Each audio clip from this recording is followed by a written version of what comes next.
Hello, hello. I'm Tiffany, and thanks so much for watching. Today, I want to talk to the super singles over 35. What's a super single? A super single, never been married, has no children, specifically women, Christian women, super single over 35. I just want to encourage you today. I remember when I was single and my frustration with being single, Christian, at church, involved at church is that one, we didn't have a single ministry.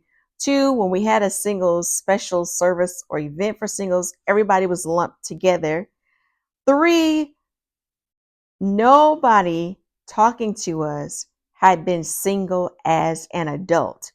There's a difference between being single at 20 and getting married at 21 and being single at 34 and getting married at 36. There's a big difference because you get a chance to live life as a single. And so we weren't hearing from people like that.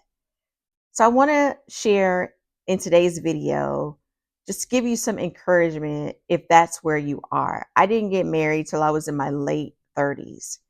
And I met my husband in my late 30s. And prior to that, I had just gotten to the point where, after many frustrating relationships I should not have been in, I got to the point where I was like, you know what, God, I'm just going to give this over to you. I'm not going to be worried about it. I'm not going to think about dating. I'm just going to totally focus on you. And that's what I did. I focused on God. I got involved in church and just focused on that, went to work, went to church, hung out with friends, and let that be. This is when I really just got serious.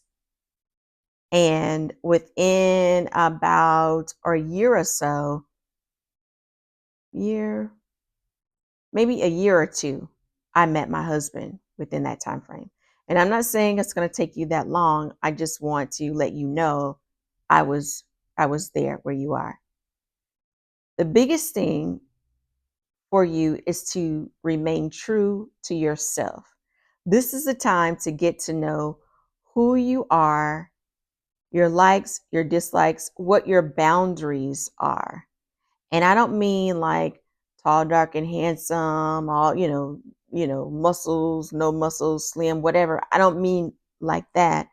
I mean character.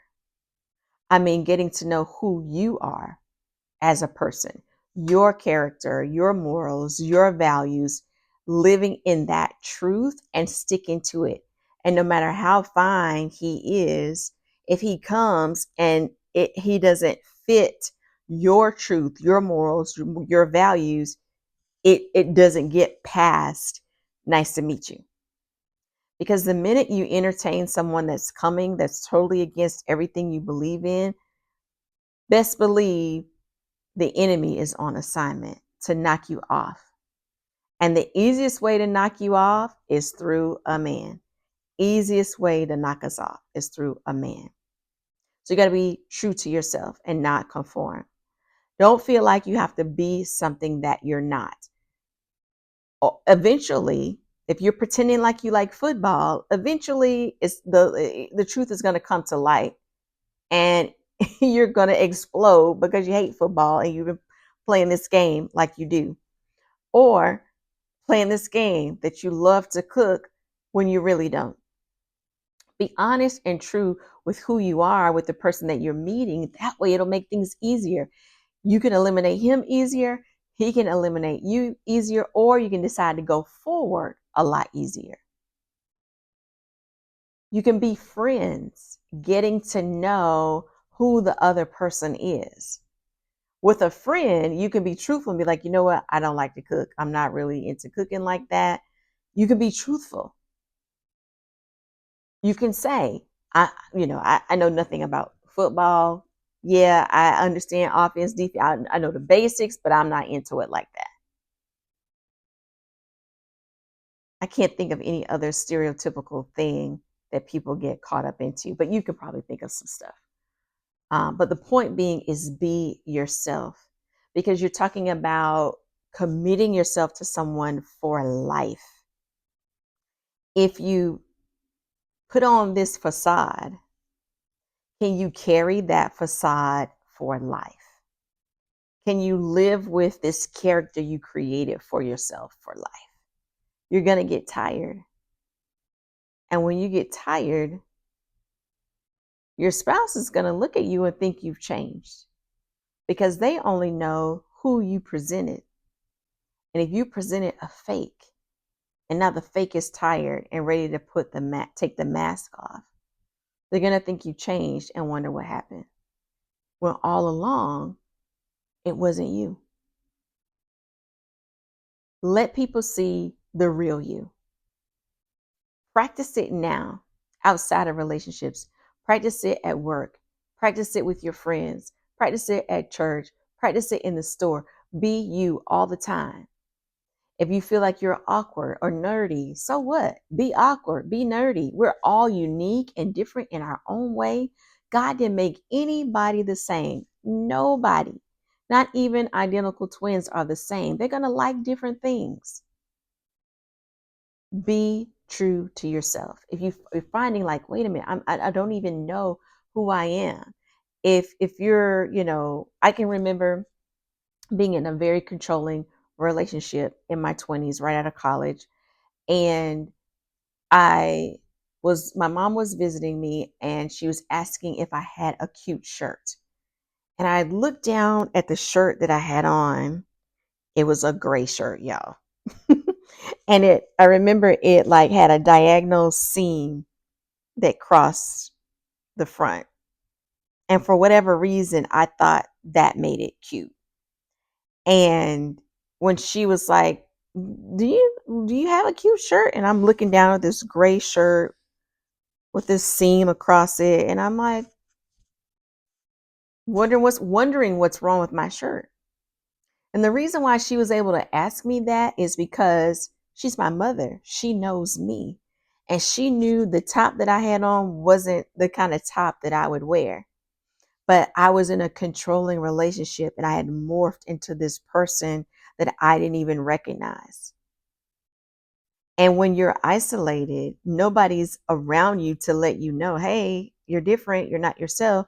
But when you're around people that know you, they can see, okay, what's going on with you? Because this shirt you got on is not you. Do you have a cute shirt? I could not grasp what she meant about a cute shirt and why the shirt I had on wasn't cute. I couldn't grasp it. It felt like I was down in a tunnel and was like, I could see the light way up, but it was so high, so high, so high. I couldn't like grab onto anything to get my way out. That's how I felt in that moment. And that's what happens when you let someone else control who you are. If you're making up a character, that's not necessarily somebody controlling who you are, but it's you being different. It can happen two different ways. You allowing that person to control you, or you changing yourself for that person. And in a way, that could still be control, because if you're feeling like you have to change for them, that's them controlling you or manipulating you. Find out who you are. Stick to your guns. Even if someone tells you your standards are too high, because someone told me that as well. Your standards are too high. You'll never find somebody that'll pump your gas and change your oil for you. And I just remember thinking, my standards are too high for you. That's the problem. They're just too high for you. I didn't say that, but I thought that. And this was another person. And those were some things I had to work out. Like, why am I attracting this type of person? So I want to encourage you and give you hope and tell you to find out who you are and stick to that person, because whatever you present is who you're going to have to be for the rest of your life when you're married. So be true to you. Let them meet you, the good, the bad, and the ugly. And when they're your person, they're going to love all of you just the same.